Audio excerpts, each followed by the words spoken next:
Hey, it's Mike from the FPP. Today we're talking about, whoa, Bell & Howell regular 8mm, the plastic magazine camera. And I call it the plastic magazine camera because unlike most Bell & Howell cameras that take 25-foot roll film, this takes their own proprietary plastic magazine.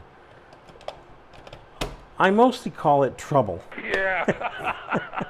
First and foremost, you should know this camera takes modern 40 ISO film, black and white 40, color 40, and that's set on your camera. Back in the day, ISO was called ASA.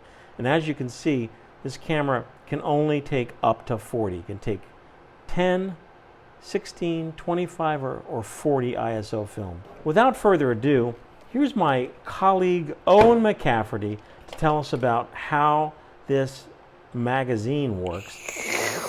There is another type of magazine solution, and this was created by Bell & Howell as basically their answer to Magazine 8. What if we made a magazine that the user could load themselves? And that's what this is. This is the Bell & Howell Auto Load cartridge. And it's almost identical to the way that the Magazine 8 works, except instead of having it on a core, obviously you take your normal 25-foot spool of regular 8 film and you load it in the magazine. It's super easy. If you can load a regular 8 camera, you can load this magazine. It's got arrows on it. You want your emulsion out. It fits in front of the pressure plate. The pressure. Follow the arrows, comes around. As you see, it says insert film. You insert this onto the core clip. And that's it. You close the cartridge up, load it into your camera, and you're ready to shoot side 1. When side 1's finished, you'll open it up, flip it to side 2, and shoot your next side.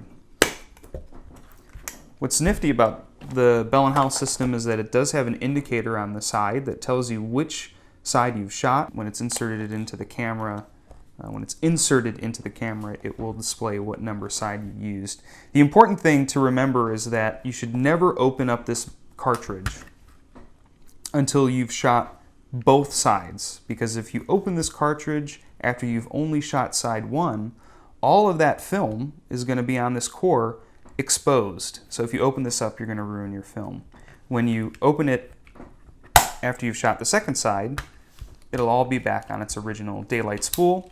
You take it out of your magazine, you keep your magazine, the lab gets your spool, and then of course it's going to come back as a 50-foot spool. The Bell & Howell Auto Load cartridge, which you can load yourself, makes it super convenient because you can load these up. Let's say you're going on vacation, you can load a few of them up and then just shoot them like you would any other movie camera, and you have the convenience almost like Super 8. It's in a cartridge.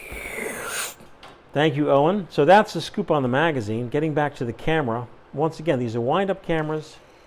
The biggest issue, the biggest hurdle is, in this case of this camera, this is a fully automatic camera, and I took this outside to test it, and it appears that it's not working. When I say it's not working, sure, the motor's working.